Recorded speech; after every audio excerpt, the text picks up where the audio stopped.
کے ادارے بن چکے ہیں جس طرح ہماری گورنمنٹ فنکشن کرتی ہے وہ ایک بالکل کوئی کنیکشن نہیں ہے کہ پاکستان نے جانا کس طرف ہے، گورنمنٹ کا کیا رول ہے، گورنمنٹ کے ڈیفرنٹ اداروں کا آپس میں کیا کوآرڈینیشن ہونی چاہیے، یہ سب کچھ فریکچر ہو چکا ہے۔ اور اس کی سب سے بڑی وجہ یہ ہے کہ جو ایک نیشن اپنا ویژن طے کرتی ہے کہ ہم نے جانا کدھر ہے، وہ ویژن بلر ہو چکا ہے، اس میں کلیئرٹی نہیں ہے۔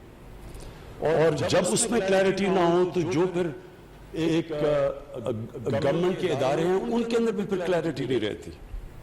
لیکن سب سے بڑا پرابلم ہمارا اس وقت کیا، جو اگر میں ایک پرابلم بتاؤں جو سب سے بڑا ہمارا پرابلم یہ ہے کہ کبھی بھی کوئی ملک آگے بڑھ ہی نہیں سکتا جس کی جب 2 سال پہلے ہمیں گورنمنٹ ملی تو 60 ارب ڈالر کی اس کی امپورٹس ہوں اور اس کی ایکسپورٹس 20 ارب ڈالر کی ہوں، اور 20 ارب ڈالر بھی 25 ارب ڈالر سے 20 ارب ڈالر پہ آئی ہو، یعنی امپورٹ کم ہو گئی، ایکسپورٹ کم ہو گئی ہو پہلے سے۔ کوئی دنیا میں ملک ترقی نہیں کر سکتا کیونکہ آپ کی ویلتھ جنریشن ہی نہیں ہوتی۔ جب آپ کے ملک سے زیادہ ڈالرز باہر جا رہے ہوں اور ملک میں کم ڈالرز اندر آ رہے ہوں تو ملک کبھی خوشحال ہو ہی نہیں سکتا۔ ہر تھوڑی دیر کے بعد ہمیں آئی ایم ایف کے پاس چلے جانا پڑتا ہے۔ کیوں آئی ایم ایف کے پاس جاتے ہیں؟ کہ ہمارے پاس ڈالر کی کمی ہو جاتی ہے، ہمارے ریزروز ختم ہو جاتے ہیں۔ ریزروز نے ختم ہونا ہی ہے، جبکہ آپ 40 ارب ڈالر ٹریڈ گیپ جس ملک میں ہو، وہ پریشر تو ریزروز پہ پڑے گا، فورن ایکسچینج ریزروز پہ۔ جب ریزروز کم ہوں گے روپیہ گرنا شروع ہو جائے گا، جب روپیہ گرے گا تو مہنگائی آئے گی، کیونکہ ساری چیزیں جو ہم امپورٹ کرتے ہیں، تیل ہے، جو گیس، جو بنیادی جو پھر ٹرانسپورٹ میں جاتی ہیں، جو بجلی بنانے میں جاتی ہیں، سب مہنگی ہو جاتی ہیں۔ پام آئل امپورٹ کرتے ہیں ہم، گھی مہنگا ہو جاتا ہے، دالیں آج کل امپورٹ، وہ سب مہنگی ہو۔ جب آپ کا روپیہ گرتا ہے تو وہ ملک غریب ہوتا جاتا ہے۔ تو سب سے پہلی چیز یہ کہ اگر ہم نے ملک کو ڈیولپ کرنا ہے تو زیادہ ڈالرز کو اندر آنا چاہیے ملک کے بنسبت باہر جانا چاہیے۔ تو چائنا کی جو ڈیولپمنٹ ہوئی ہے وہ کیوں ہوئی؟ کیونکہ چائنیز لیڈرشپ نے کانشیسلی فیصلہ کیا کہ ہم نے اپنی ایکسپورٹس کو ترجیح دینی ہے، اور انہوں نے جیسے جیسے اپنی ایکسپورٹس بڑھاتے گئے ان کی دولت بڑھ گئی، اور انہوں نے ایک گورنمنٹ، پھر ساری جو گورنمنٹ تھی اس ساری گورنمنٹ کا کام تھا ایکسپورٹ بڑھانا، اپنے اندر ملک میں زیادہ ڈالرز لے کے آنے۔ جب ترکی میں پرائم منسٹر اردوغان آئے، تب پرائم منسٹر تھے، تو ترکی کا بالکل ہمارا حال تھا۔ وہاں بھی ان کو ہر تھوڑی دیر کے بعد آئی ایم ایف کے پاس جانا پڑتا تھا، ادھر بھی ان کی ڈیموکریسی ڈسرپٹ ہوتی رہتی تھی۔ تو پرائم منسٹر اردوغان نے جو ترکی کی تبدیلی لے کے آئے، انہوں نے پلان کر کے اپنی ایکسپورٹس بڑھائیں، سارے ملک کو لگایا کہ بار بار انہوں نے کہا کہ ہماری، میں نے خود ان کی تقریریں سنی کہ ہماری 3 ٹاپ پرائیورٹیز ہیں، ایکسپورٹس، ایکسپورٹس اور ایکسپورٹس۔ تو ہم نے تو کبھی کسی سے یہ نہیں سنا کہ آج اگر ہمارا وہ ملک جو 60s کے اندر ایکچولی ہماری ایکسپورٹس بڑھ رہی تھی، 60s کے اندر پاکستان کا ڈائریکشن ٹھیک تھا، انڈسٹریلائز ہو رہا تھا پاکستان، لیکن 70s کے اندر ایک ڈیفرنٹ مائنڈ سیٹ آ گیا، وہ بھی کنفیوز مائنڈ سیٹ کہ سوشلزم، اسلامک سوشلزم، اس کے اندر انہوں نے 22 فیملیز کا نام لے لیا کہ جی ساری دولت 22 فیملیز کے پاس چلی گئی ہے۔ تو اس کا مقصد یہ ہونا چاہیے تھا کہ 22 فیملیز سے ری ڈسٹریبیوشن کرواتے، اس کا جو بھی پروفیٹیرنگ کو ختم کر کے پروفٹ میکنگ کو اٹریکٹیو کرتے تاکہ اور انویسٹر آتے، 22 کی جگہ اور فیملیز ہو جاتی، لیکن وہ پیسہ جو ان سے ویلتھ کریشن ہوتی وہ پھر نیچے جاتی، تو نیچے سے لوگوں کو اوپر اٹھاتے، جو چائنا نے کیا ہے۔ بدقسمتی سے وہ مائنڈ سیٹ آ گیا، نیشنلائزیشن آ گئی، ہماری جو ساری انڈسٹرائز ہو رہا تھا پاکستان اس کو چوک کر دیا، اور آج تک پاکستان اس مائنڈ سیٹ سے نہیں نکلا۔ تو یہ جو آپ نے، یہ بڑا اچھا سٹیپ ہے کہ ہم نے فیصلہ کیا کہ ہم اپنے سٹینڈز بنائیں گے۔ ہم ان دنیا میں کم ملک ہیں جو کہ اپنے آپ سٹینڈز بنا رہے ہیں، اور ایکچولی جو ملک نیوکلیئر ٹیکنالوجی ڈیولپ کر سکے تو اس کے لیے تو اور بہت چیزیں آسان ہونی چاہیے تھی، لیکن یہ فریکچر تھا. ہماری ڈیفنس پروڈکشن کئی دفعہ ایک جو نیوکلیر ٹیکنالوجی ڈیولپ کر رہی تھی اس کی کوئی پرائیویٹ سیکٹر سے کنیکشن نہیں تھی. امریکہ کے اندر جو ساری گروتھ ہوئی ہے پرائیویٹ سیکٹر میں وہ کنیکٹ ہوئی ہے ان کی ڈیفنس پروٹیکشن سے، اور ملے ہوئے ہیں وہ اکٹھے، تو وہ پاس آن کرتے ہیں ایک دوسرے سے، وہ گین کرتے ہیں. تو ہمارا کوئی کنیکشن نہیں تھا. پھر دوسرا کہ جو انڈسٹری کی اور جو ایکیڈیمیا کی جو لنکیجز تھی وہ بھی نہیں تھی، کیونکہ ساری دنیا میں یہ کنیکٹڈ ہوتے ہیں. آکسفورڈ یونیورسٹی میں انڈسٹریز کنیکٹڈ ہوتی ہیں ویریس کالجز سے اور فیکلٹیز سے، اور اسی طرح پھر وہ دونوں ایک دوسرے کو بینیفٹ کرتی ہیں. یہاں ہم گریجویٹس پروڈیوس کرتے ہیں، وہ بیچارے بے روزگار پھر رہے ہوتے ہیں کیونکہ کنیکشن ہی نہیں ہے ان کا انڈسٹری کے ساتھ یا جو پاکستان کی نیڈز ہیں. تو یہ بھی دوسری چیز بہت صحیح ڈائریکشن کے اوپر آپ نکل گئے ہیں، کیونکہ جس طرح فواد چودھری نے کہا اصل چیز تو ایک ملک کبھی بھی صرف کاٹن بیچ کے، یا جس طرح ملیشیا ایک وقت پہ پرائمری پروڈکٹس ربر اور ٹن بیچ رہا تھا، اس سے تو کبھی وہ ایک قوم نہیں اوپر جا سکتی. قوم تو جب ویلیو ایڈ کرتی ہے اپنے پروڈکٹس پہ تو تب اوپر جاتی ہے. تو چھوٹا سا سنگاپور اگر اس کی 300 ارب ڈالر سے زیادہ ایکسپورٹس ہیں اور ہم 22 کروڑ کے لوگ اور ہماری 25 ارب ڈالر کی اگر ایکسپورٹس بھی ہیں، تو اس میں ایک بڑا غلط ڈائریکشن پہ پاکستان نکلا ہوا تھا. تو اب یہ اس کو ڈائریکشن کو ٹھیک کرنا ہے اور مائنڈ سیٹ کو ٹھیک کرنا ہے. جو ہمیں چیلنج آ رہا ہے گورنمنٹ ڈپارٹمنٹس کو بتانا ہے کہ آپ کا کام ہے کہ اس ڈائریکشن پہ جو بھی ایکسپورٹ انڈسٹری جو بھی ایکسپورٹس کی طرف جا رہا ہے، جو انڈسٹریلائز پاکستان کو کرنا چاہتا ہے، ویلتھ کریشن کی طرف جاتا ہے، ساری گورنمنٹ ڈپارٹمنٹس کو اس کی مدد کرنی چاہیے. ایف پی آر کو مدد کرنی چاہیے. جو باقی ہماری جتنے بھی جس کو ریڈ ٹیپ کہتے ہیں، وہ بجائے ان کی مدد کرنے کے رکاوٹیں ڈال دیتے ہیں ان کے راستے میں، کیونکہ مائنڈ سیٹ ابھی تک وہی سوشلسٹ مائنڈ سیٹ ہے کہ پروفٹ میکنگ کو کرائم سمجھا جاتا ہے. وہ 70s میں مجھے ابھی بھی یاد ہے کہ جو 70s کے پولیٹیشنز تھے ان میں ایک ہمارے ساتھ بھی آئے. ہم نے جب پارٹی شروع کی تو مجھے وہ یاد ہے، وہ اپنی تقریر شروع ہی کرتے تھے جاگیردار کو پہلے برا بھلا اور اس کے بعد سرمایہ کار کو برا بھلا. تو اگر سرمایہ کاری نہیں ہوگی، انویسٹمنٹ نہیں ہوگی، تو ملک آگے کیسے بڑھے گا؟ ویلتھ کریشن کیسے ہوگی؟ جو ہمارا گورنمنٹ کی جو ہم کوشش کر رہے ہیں، آپ مائنڈ سیٹ چینج کر رہے ہیں کہ ویلتھ کریشن، ایک ملک کے اندر انویسٹمنٹ ہو، بزنس چلے، باہر سے لوگ آئیں. جو ہمارے سب سے بڑا پاکستان کا ساسا اوورسیز پاکستانی ہے. لوگ اس چیز کو سمجھتے نہیں ہیں کیونکہ لوگوں کا انٹریکشن ان سے نہیں ہے. میرا سب سے پرانا انٹریکشن اوورسیز پاکستانی سے ہے. جب میں کرکٹ کھیلتا تھا تب میں جب دنیا میں جاتا تھا تو پاکستانی آتے تھے جو وہاں باہر بیچارے، وہ سب سے زیادہ پیٹریوٹک پاکستانی ہے. وہ جب باہر جاتا ہے ملک، جب باہر کے معاشرے میں جب وہ رہتا ہے تو اس کو اپنے ملک کی زیادہ قدر ہو جاتی ہے. اور خاص طور پہ اب جو اسلاموفوبیا ہے باہر، ان کو تو اور زیادہ قدر ہے پاکستان کی. ہم تو وہ خوش قسمت ملک ہیں اگر ہم اپنی انوائرمنٹ ٹھیک کر دیں، اگر ہم ریسیپٹیو ہو جائیں، تو سب سے زیادہ اس ملک کو جو بینیفٹ کرے گا وہ اوورسیز پاکستانیز ہیں. ان کا سکلز ہیں، ان کے پاس ہر چیز میں ایکسپرٹیز بیٹھی ہوئی ہے باہر، زبردست انٹرپرینرز باہر بیٹھے ہوئے ہیں، ہر ایریا میں پروفیشنلز بیٹھے ہوئے ہیں. ہم نے صرف ایک ملک میں ماحول پیدا کرنا ہے تاکہ وہ واپس آئے. اور بدقسمتی سے جب ہماری گورنمنٹ شروع میں آئی تو مجھے بڑی افسوس ہوا کہ ہم وہ ماحول نہیں پیدا کر پائے. ایک دم آ گیا کہ جی یہ ڈیول نیشنل ہے، یہ تو جس طرح کوئی غدار ہو گیا. بھئی وہ ڈیول نیشنل کیوں بنا ہے؟ کیونکہ پاکستان کا بدقسمتی سے ہم نے اپنی فورن پالیسی اتنی بری طرح کنڈکٹ کی، ہمارا امیج اتنا برا تھا کہ ہر پاس،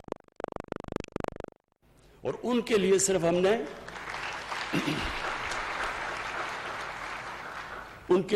صرف ایک انوائرمنٹ کریٹ کر دی ہے. اور جو ان کے پاس کیپٹل ہے، جو انویسٹمنٹ ہے، کسی کو یہاں اندازہ نہیں ہے کہ جس طرح کی وہ انویسٹمنٹ کر سکتے ہیں اس ملک کے اندر. اس کے بعد ہماری جو لنکیج ہے چائنا کے ساتھ، وہ ہمارے لیے بہت بڑی اس ملک کے لیے بہت بڑا ایسٹ ہے، لیکن نمبر 1 ہمارا ایسٹ اوورسیز پاکستانیت ہے. اور اس کے لیے پھر سے میں کہتا ہوں کہ ساری گورنمنٹ ڈپارٹمنٹس کو ہم جو اب کوشش کر رہے ہیں مائنڈ سیٹ چینج کرنے کا، کہ جب تک ہم اس ملک میں اپنی ایکسپورٹس بڑھائیں گے نہیں، جب تک کہ ہم یہ جو سٹینٹس امپورٹ سبسٹیوشن نہیں کریں گے، اپنے ڈالرز نہیں بچائیں گے، جب تک ہمارے پاس ایک ڈالر کا سرپلس نہیں ہوگا، ہم تو پھر اسی وشس سائیکل میں ہر تیسرے سال کے بعد IMF کے پاس جانا پڑے ہوگا، ہم تو پھر اسی وشس سائیکل میں ہر تیسرے سال کے بعد IMF کے پاس جانا پڑے گا، کیونکہ ہماری امبیلنس ہو جائے گا، ٹریڈ امبیلنس یا کرنٹ اکاؤنٹ امبیلنس. اچھا جی، میں آپ کیونکہ مجھے موقع کم ملتا ہے آج کل اسٹوڈنٹ سے بات کرنے کا، تو یہ بڑا ضروری ہے میں آپ سے جو اپنا یہ ایکسپیرینس شیئر کروں، کیونکہ میرے پاس شاید وہ ایکسپیرینس ہے جو دنیا میں بڑے کم پاکستانیوں میں بہت کم لوگوں میں ہے، کہ دونوں ایک پاکستان کا ایکسپیرینس اور ایک پھر میری بڑی ایک طویل عرصہ گزارا مغربی معاشرے میں، اور اس کو بڑا کلوزلی اندر سے اس کو آبزرو کیا، اور پھر میری ایکسپیرینس اسپورٹس مین کا علیحدہ، پھر ایک پورا ایک ادارہ بنانا، اسکریچ سے کھڑا کرنا پورا ہاسپٹل، اور اس کے لیے جو فنڈ ریزنگ، اور وہ ایک اور ایکسپیرینس تھا، اور پھر تیسرا پالیٹکس میں ایکسپیرینس جو کہ سب سے یونیک ایکسپیرینس تھا، کہ ایک اپنی پارٹی بنا کے اور یہاں پہنچنا. تو جو میں آپ کو اپنے ایکسپیرینس سے جو سب سے امپورٹنٹ چیز آپ کے لیے جو میں آپ کو ایک لیسن دینا چاہتا ہوں جو آپ کے لیے بڑا کام آئے گا، وہ سب سے امپورٹنٹ چیز یہ ہے کہ انسانوں کو اللہ نے جب اشرف المخلوقات بنایا تو ایک چیز سمجھ جائیں کہ انسان کے پاس وہ پوٹینشل ہے جو کسی اور اللہ کی مخلوق کے پاس نہیں ہے. جب اللہ نے فرشتوں کو کہا کہ انسان کے سامنے جھکو، تو وہ بڑا ریلیونٹ آپ کے لیے سمجھنا ہے کہ اللہ نے جب شیطان نے نہیں جھکا تو اللہ نے تب کہا کہ میں نے ان کو وہ پاور دی ہے جو تمہیں بھی نہیں دی، جو وہ نالج دی ہے. نالج پاور ہوتی ہے. تو یہ پرابلم ہمارا یہ ہوتا ہے کہ ہم اپنے پوٹینشل کو پہچانتے نہیں ہیں، ہم اپنے آپ کو انڈر سیل کرتے ہیں، ہم اپنی جو ویژن ہے جو زندگی کی اس کو اتنی محدود کر لیتے ہیں کہ اپنا ہی پوٹینشل کو کیپ کر دیتے ہیں، ہم اپنے اوپر لمیٹیشنز لگا دیتے ہیں، اور ہم اللہ کی وجہ جس طرح مولانا رومی نے ایک دفعہ کہا کہ جب اللہ نے آپ کو پر دیے ہیں کیوں چونٹیوں کی طرح زمین پہ رینگ رہے ہو. اللہ نے آپ کو وہ پوٹینشل دیا ہے جو شاید ہی کوئی انسان اپنی زندگی میں کوئی 5-10% پہ پہنچتا ہے. تو امپورٹنٹ چیز یہ ہے کہ یہ آپ نے پوٹینشل کو کیسے ریئلائز کرنا ہے، کیسے آپ نے اپنے پورے جو اللہ نے آپ کو صلاحیتیں دی ان پہ کیسے پہنچنا ہے. تو اس کے جو نمبر 1 ریکوائرمنٹ ہوتی ہے کہ آپ کی ویژن کیا ہے زندگی کی، آپ کیا بننا چاہتے ہیں، اور یہی پھر ایونچولی ملک پہ بھی ٹرانسلیٹ ہوتی ہے کہ ملک کیا بننا چاہتا ہے. کیا وہ کسی نے کہا جی ایشین ٹائیگر بننا چاہتے ہیں؟ ایشین ٹائیگر تو کوئی ایک ویژن نہیں ہونی چاہیے ملک کی. تو ڈیفائن کریں پہلے کہ آپ ایک انسان کیا بننا چاہتا ہے، اور جب آپ یہ فیصلہ کرتے ہیں کہ آپ کیا بننا چاہتے ہیں، وہ ڈیفائن کرے گا کہ آپ کا پوٹینشل کیا ہے. مثلا میں جب کرکٹ کھیلتا تھا تو میرے سے بڑے زیادہ ٹیلنٹڈ لڑکے تھے، لیکن وہ جب ٹیسٹ ٹیم میں آتے تھے تو وہ سمجھتے تھے کہ بس انہوں نے زندگی میں اچیو کرنا تھا وہ کر لیا، وہ ادھر ہی رک جاتے تھے. کئی کھلاڑی جو بہت زبردست کھلاڑی تھے، جیسے انہوں نے کرکٹ چھوڑی، کرکٹ میں بڑی چیزیں سیکھتا ہے. دیکھیں آپ مقابلہ سیکھتے ہیں، سپورٹس میں سیکھتے کیا ہے؟ سپورٹس میں سٹرگل کرنا سیکھتے ہیں. کوئی بھی اوپر نہیں پہنچ سکتا جب تک ایک بڑے پروسیس سے نہ گزرا ہو، محنت نہ کی ہو اس نے. تو جب آپ اوپر پہنچ جاتے ہیں اور آپ ریٹائر ہو گئے، اب جب ریٹائر ہوتا ہے انسان تو کیا اس کا مطلب بس وہ ساری زندگی اب کرکٹ کی باتیں کرتا رہے؟ تو اس کا وہی پوٹینشل ختم ہو گیا. لیکن اگر اس نے سیکھ لیا سٹرگل کرنا، تو میری کنٹینشن ہے وہ کسی بھی پروفیشن میں کوئی بھی کام کرنا چاہے وہ کر سکتا ہے، کیونکہ وہ بیسکلی اس کو ایک چیز سمجھ آ گئی کہ زندگی میں اوپر جاتے کیسے انسان. اور اس لیے ہر چیز کے اندر آپ خود ڈیفائن کر سکتے ہیں کہ میں کیا بننا چاہتا ہوں. اس لیے ایک چیز یاد رکھنا کہ انسان کا جو پوٹینشیل ہے وہ لمٹ لیس ہے. آپ جو چاہتے ہیں بن سکتے ہیں. اور اپنی سوچ چھوٹی نہ رکھیں. جو سب سے چھوٹی سوچ ہوتی ہے, جو ویژن ہوتی ہے, وہ پیسہ بنانا ہے. میں اپنی زندگی میں بڑے قابل, اپنی یونیورسٹی میں بھی ملا, ایچ ایس این میں بھی بڑے قابل لڑکے تھے, لیکن وہ کیوں زیادہ اوپر نہیں گئے؟ مطمئن ہو گئے مٹیریل کمفرٹ سے. جو مٹیریلزم جس کی صرف ویژن یہ اس پہ رک جاتی ہے کہ میں نے پیسہ بنانا ہے, میں نے کمفرٹ کرنا ہے, یہ بڑی چھوٹی ویژن ہوتی ہے. جو میرا نچوڑ زندگی کا وہ یہ کہ ساری زندگی کا فلسفہ نماز کے اندر اس چیز پہ آ جاتا ہے جو آپ اللہ سے مانگتے ہیں کہ اللہ مجھے ان کے راستے پہ لگا جن کو تو نے نعمتیں بخشیں, ان کے نہیں جو غلط راستے اپنی تباہی کے راستے پہ چلے گئے. یہ جو اللہ کہتا ہے نا 5 وقت نماز پڑھو, یہ بھی بائی دا وے میں نے بڑی لیٹ اپنی زندگی میں اس چیز کو سمجھا. یہ ہے زندگی کا آپ کا فلسفہ. کیونکہ جب آپ اس کے اوپر غور کریں گے تو کس کو اللہ نے نعمتیں بخشی؟ اپنے پیغمبروں کو. سب سے زیادہ جو ان کے حبیب تھے نبی صلی اللہ علیہ وسلم, ان کو نعمتیں بخشی. تو کیا ان کی زندگی آسان تھی؟ کمفرٹیبل زندگی تھی؟ بڑی مشکل زندگی تھی. جیسے ہی اللہ نے ان کو کہا کہ پیغام دو دنیا میں جا کے, تو جیسے ہی وہ اللہ کے پیغمبر بنے ان کی زندگی تو مشکل ہوتی گئی. تو کیا ہم وہ مشکل زندگی مانگ رہے ہیں؟ وہ ہے. اور اس کے اندر جو دوسری چیز اب آتی ہے کہ ہم سب کیا چاہتے ہیں زندگی میں؟ خوشی چاہتے ہیں نا. ہم جو بھی چیز ہم سمجھتے ہیں پیسہ بنائیں گے تو ہمیں خوشی مل جائے گی. ہم سمجھتے ہیں کہ شادی ہوگی, بچے ہوں گے, خوشی مل جائے گی. ہم خوشی ڈھونڈ رہے ہوتے ہیں نا. تو یہ کیوں اللہ نے کہا ہے کہ ہم صرف ایک چیز مانگے نماز میں, ان کے راستے پہ لگاؤ جن کو تو نے نعمتیں بخشی. تو ان سارے پیغمبروں کے بڑے مشکل راستے تھے. اور سب سے بڑے جو اللہ نے سب سے زیادہ جو اللہ کے سب سے قریب تھے انسان, ان کی تو آپ زندگی پڑھ لیں. جو 23 سال تھے نبوت کے بعد, وہ بڑے مشکل تھے ان کے لیے. لیکن اس سے کیا چیز اور سامنے آتی ہے کہ ہم جو خوشی ڈھونڈتے ہیں, ہم ڈھونڈتے ہیں جسمانی خوشیوں کے اوپر, پیسے سے اور جو بھی نشے سے. یہ ساری عارضی پلیجر سیکنگ کو ہم کنفیوز کر دیتے ہیں خوشی سے. خوشی آتی ہے جب آپ کی روح خوش ہوتی ہے. روح آپ کی تب خوش ہوتی ہے, روح کنیکٹڈ ہے اللہ کے ساتھ. اس لیے روح آپ کی تب خوش ہوتی ہے جب اس راستے پہ چلیں جن کو اللہ نے نعمتیں بخشی. یہ ایکچولی میری ساری زندگی کا یہ تجربہ یہ ہے کہ ہم ڈھونڈتے ہیں خوشی غلط جگہ. ہم جب شروع میں یہاں فلمیں دیکھتے تھے, ویسٹرن فلمیں, جب میں پہلی دفعہ انگلینڈ گیا تو ہماری عجیب عجیب کانسیپٹ تھے خوشی کے, کہ خوشی کیا ہے. ہم یاٹ پہ جا رہے ہیں سمندر میں, یہ بڑی خوشی ہے جناب. بیچ پہ وہ ہم تو یہ دیکھتے تھے نا, ہم نے تو فلموں میں دیکھا ہوتا. تو جب ہم بیچ پہ پہنچے کرکٹ کی وجہ سے, تو ہم نے دیکھا ہم پاگل ہو گئے. گرمی کے اندر ہم لیٹے ہوئے ہیں.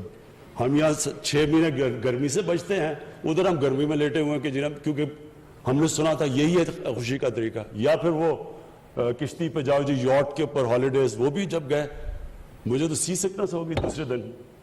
تو ہم خوشی جو سمجھتے ہیں کہ جدھر خوشی ہے ادھر نہیں ہے. خوشی آپ کو ملتی ہے جب آپ کی روح خوش ہوتی ہے.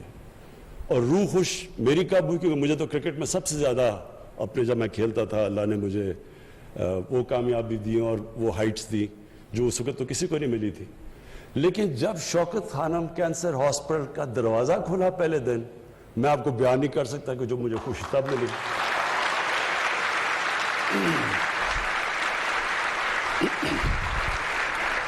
کہنے کا میرا مقصد یہ ہے کہ دیکھیں خوشی اللہ دیتا ہے, کیونکہ آپ کی روح جب خوش ہوتی ہے اس کا مطلب آپ صحیح راستے پہ ہیں. تو یہ یاد رکھیں کہ یہ جو ہم سارا وقت خوشی ڈھونڈتے ہیں وہ سارا فلسفہ ادھر ہے کہ اللہ ان کے راستے پہ لگا جن کو تو نے خوشیاں دی، ان کے نے جو غلط راستے پہ چلے گئے. یہ آپ کو قرآن بار بار کہتی ہے کہ سوچو، ڈیلیبریٹ کرو، جائزہ لو، اپنی زندگی کا دیکھو. ہر جگہ اللہ کے اشارے ہیں. جتنا آپ اس کے اوپر کانسنٹریٹ کریں گے کہ وہ آپ کو شو کرے گا کہ آپ کا راستہ کیا ہے، جو آپ کا قبلہ کیا ہے، زندگی کا مقصد کیا ہے. دو چیزیں سائنس آپ کو کبھی نہیں بتا سکے گی کہ اس دنیا میں آنے کا مقصد کیا ہے اور جب ہم مرتے ہیں تو اس کے بعد ہمیں کیا ہوتا ہے. اس کی صرف اور صرف آنسر اللہ نے جتنے بھی دنیا میں اپنے مذہب دیے ہیں انہی کے اندر صرف آنسر ہے. کسی سائنس میں نہیں اس کی آنسر. اور وہ اس کے اوپر وہ سارا فلسفہ ختم ہو جاتا ہے اس چیز کے اوپر کہ اللہ ان کے راستے پہ لگا جن کو تو نے نعمتیں بخشی. آپ سب کے لیے جو سب سے امپورٹنٹ چیز ہے کہ آپ کی ویژن کیا ہے. یہ ڈٹرمن کرے گا آپ کا پوٹینشیل کتنا ہوگا، کدھر تک آپ دنیا میں پہنچیں گے. نمبر 2، جتنی آپ کی بڑی ویژن، اونچی ویژن ہوگی اتنی آپ کو مشکلوں کا سامنا کرنا پڑے گا. زندگی جب آپ سٹرگل کر رہے ہوتے ہیں اور جب آپ بڑی کسی بھی ویژن کی طرف جا رہے ہوتے ہیں، کبھی اسٹریٹ لائن میں زندگی نہیں جاتی، ہمیشہ سائیکلز میں جاتی ہے. جو آپ کو آپ کی کامیابی وہ ڈپینڈ کرے گی کہ آپ دونوں اوپر اور نیچے سائیکل پہ آپ کیسے ریئیکٹ کرتے ہیں. جو اوپر کے سائیکل کے اوپر کمپلیسنٹ ہو جاتا ہے اس کا مطلب کہ اس کا نیچا سائیکل زیادہ ہو جاتا ہے. اور جو نچلے سائیکل کے اوپر جب برا وقت ہوتا ہے اس میں سیکھتا ہے، سول سرچنگ کرتا ہے، اپنی غلطیوں کا جائزہ لیتا ہے، پھر محنت کر کے پھر جب آتا ہے تو اس کا سائیکل وہ اور اوپر چلا جاتا ہے. اس طرح دنیا کی زندگی کی سٹرگل جاتی ہے. جو نچلے سائیکل کے اوپر ڈیمورلائز ہو جاتا ہے، بڑے بڑے بزنسز میں نے اپنی زندگی میں دیکھے، جب ان کو لاس ہوا، جب بزنس میں پرابلمز آئے تو انہوں نے شارٹ کٹ لے لی، انہوں نے فراڈ کر دیا بچنے کے لیے. تو جب آپ نچلے سائیکل کے اوپر ڈیمورلائز ہو جاتے ہیں، آپ کوئی فراڈ کرتے ہیں، وہ آپ کی زندگی کا پوٹینشیل ختم ہو جاتا ہے. اس کا مطلب کہ آپ اوپر نہیں واپس آ سکتے. تو جو نچلے سائیکل کے اوپر جب مشکل وقت ہوتا ہے اس میں صبر کرتا ہے. اللہ قرآن میں کہتا ہے کہ میں تمہیں بار بار آزماؤں گا. اللہ کی آزمائش بار بار آتی ہے. نبی صلی اللہ علیہ وسلم کے اوپر کتنی آزمائشیں آئیں، تو کبھی کسی نے آپ ان کی کتنی بھی لائف ہسٹری پڑھے، کبھی کسی نے ان کو ڈیمورلائز دیکھا، کبھی کسی نے ان کو دیکھا کہ وہ ڈپریس ہو گئے. وہ ہر آزمائش کو لیتے تھے اللہ کی طرف سے، اور پھر جو مقام اللہ نے ان کو دیا، تو کسی نے بھی، آپ چاہے اسلام کے آپ مسلمان ہیں یا نہیں، دنیا کی تاریخ میں کسی انسان کو وہ مقام ملا ہی نہیں، نہ مل سکتا ہے جو نبی صلی اللہ علیہ وسلم کو ملا. اور اس کی وجہ ہے، اور اسی لیے قرآن کے اندر ہمیں کہا گیا کہ ان کی زندگی سے سیکھو، ان کی سنت پہ چلو. یہ بھی بڑا امپورٹنٹ ہے آپ کے لیے سمجھنا. میں نے کئی دفعہ لوگوں سے بات کرتا ہوں اس چیز کی، تو لوگ مجھے کہتے ہیں کہ جی وہ تو اللہ کے پیغمبر تھے، تو ہم ان کی زندگی پہ کیسے ہم ان کو کیسے فالو کر سکتے ہیں. قرآن نے اس لیے ہمیں کہا ہے، اللہ کو نہیں پتا وہ ان کے پیغمبر تھے، لیکن اللہ نے ہمیں کہا ہے کہ ان کی زندگی پہ چلو، ان کی زندگی سے سیکھو، ان کی سنت پہ چلو. مطلب اس کا یہ ہے کہ اگر آپ نے اوپر جانا ہے تو ان کی زندگی سے سیکھو، کیونکہ وہ ایک رول ماڈل ہے، ان کو اپنا رول ماڈل بناؤ.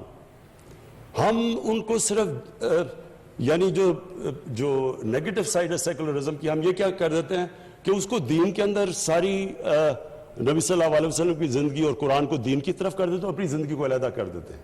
یہ ہمارا سب سے بڑا پرابلم ہے. وہ ہماری ڈیلی زندگی کے اندر لیسنز آتے ہیں. جتنی آپ ان کی زندگی اسٹڈی کریں گے، آپ کو ہر وقت زندگی کے اندر وہ ڈائلیماز ہوں گے.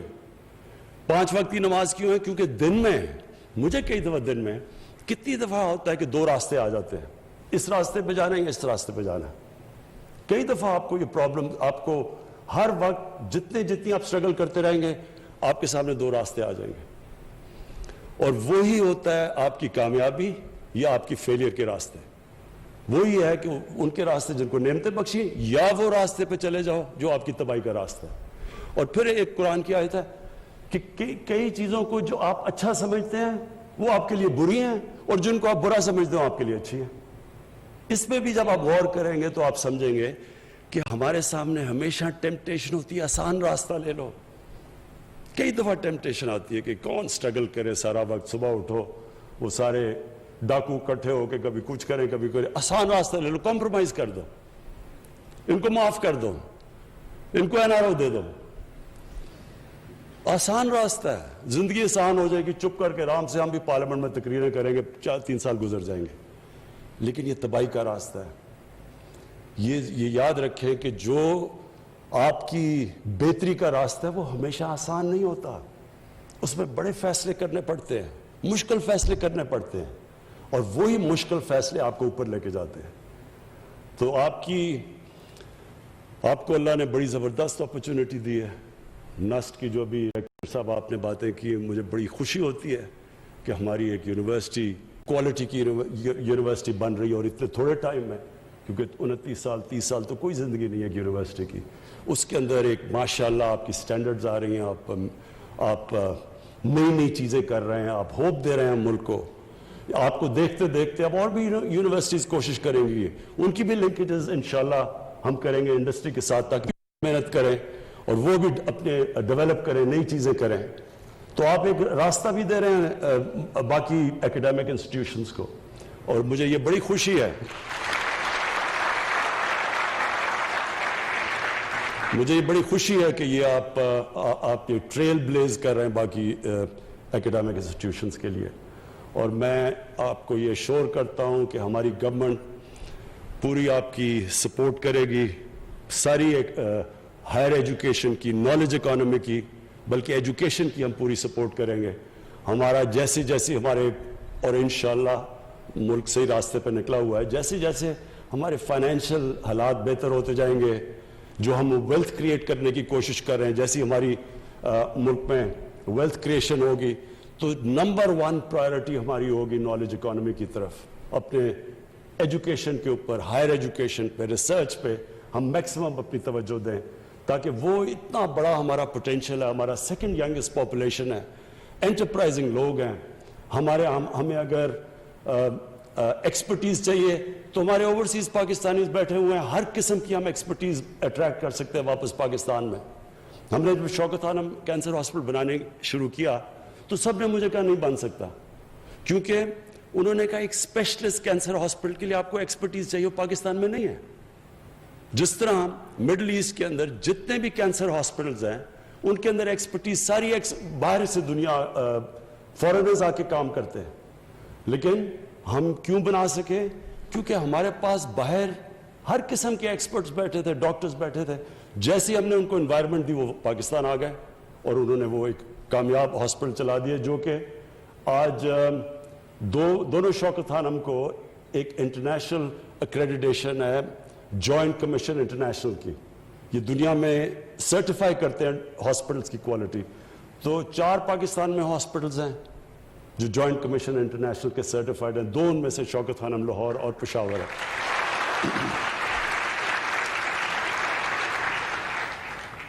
میں پھر سے جی آپ کو مبارک بھی دیتا ہوں, اور آخر میں میرا لاسٹ ورڈ آپ سب کے لیے, اپنے اسٹوڈنٹس کے لیے یہ ہے کہ دیکھیں, جب میں کرکٹ کھیلنے گیا پہلی دفعہ انگلینڈ, 18 سال کا تھا میں, تو ہمارے سینئر پلیئرز نے ہمیں کہا کہ, اور ان دنوں میں تو نئی آزادی ملی تھی نا, تب تو بڑا انفلوئنس تھا کلونیلزم کا, تو انہوں نے کہا کہ دیکھو انگریز سے تو جیتنا کا سوال ہی نہیں پیدا ہوتا, ہم اگر عزت سے ہار کے آگے تو بہت بڑی کامیابی ہوگی. اب یہ سوچیں کہ 18 سال کا لڑکا وہ بڑے خواب دیکھ رہا تھا, اور انہوں نے آگے سے کہتے کہ جی عزت سے ہار گئے تو بہت بڑی کامیابی ہوگی. تو مائنڈ سیٹ تھا. اور وہ 10 سال تک جب میں کرکٹ کھیلتا رہا, ہماری ٹیمیں اچھی بھی ہو گئی, ہم جیتے ہوئے میچ ہار جاتے تھے, کیونکہ ہمارے میں سیلف بلیف ہی نہیں تھا. ہم اپنے آپ کو بلیو ہی نہیں کرتے تھے کہ ہم جیت سکتے ہیں. اور جب اس کے بعد ہماری جو 80s کے اندر ٹیمیں آئیں, وہ اتنی اچھی ٹیمیں نہیں تھی جو کرکٹ جانتے ہیں. 70s میں ہماری زیادہ کوالٹی کے پلیئرز تھے 80s کے بنسبت. لیکن وہ ٹیم اس لیے جیتنا شروع ہو گئی, اس کا مائنڈ سیٹ چینج ہو گیا, سیلف بلیف آ گیا کہ ہم جیت سکتے ہیں. اسی طرح پاکستان میں ہمیں ایک سیلف بلیف چاہیے کہ ہم سب کچھ پروڈیوس کر سکتے ہیں, ہمارے میں ابیلٹی ہے, ٹیلنٹ ہے, سب کچھ ہے, لیکن سیلف بلیف نہیں ہے. اور سیلف بلیف آپ کے انڈیویجولز کے لیے اسٹرگل سے آتی ہے. جب آپ ایک نچلے سائیکل سے پھر اوپر اٹھتے ہیں, آپ کے اندر کانفیڈنس آ جاتا ہے کہ میں مقابلہ کر سکتا ہوں مشکل وقت کا. جیسے جیسے آپ یہ سائیکل سے اوپر جاتے جاتے ہیں, آپ میں ایونچولی سیلف بلیف آ جاتی ہے. سیلف بلیف یہ ہوتی ہے کہ جو بھی مشکل آئے گی میں اس کا مقابلہ کر سکتا ہوں. اور وہ ہوتی ہیں پھر ایک وننگ سوچ آ جاتی ہے. وہ ایک قوم میں آ جائے قوم اٹھ جاتی ہے, وہ ایک انڈیویجول میں آ جائے وہ اوپر آ جاتا ہے. یہ جو ایک کرکٹ ٹیم میں آ جائے اس کو کوئی ہرا نہیں سکتا جب اس اپنے آپ اندر بلیف کرنا شروع کرتی ہے. یہ ہماری کوشش ہے کہ پاکستانیوں کا مائنڈ سیٹ چینج کریں, کہ اپنے اندر بلیو کریں کہ کوئی بھی ہم دنیا کا کوئی بھی ہمارے سامنے آئے ہم سب کا مقابلہ کر سکتے ہیں. بہت بہت شکریہ. وزیر اعظم عمران خان کا نسٹ یونیورسٹی میں تقریب سے خطاب. انہوں نے کہا کہ نسٹ نے موقع دیا غریب کی مدد کرنے کا, ڈالر کی کمی کے باعث ہمیں IMF کے پاس جانا پڑتا ہے, قومیں طے کرتی ہیں جانا کدھر ہے. اپوزیشن اتحاد آج گجرانوالہ میں اپنا پاور شو کرنے جا رہی, اس حوالے سے آپ کو اپڈیٹ کریں گے لیکن اس بریک کے بعد. آپ ہمارے ساتھ رہیے.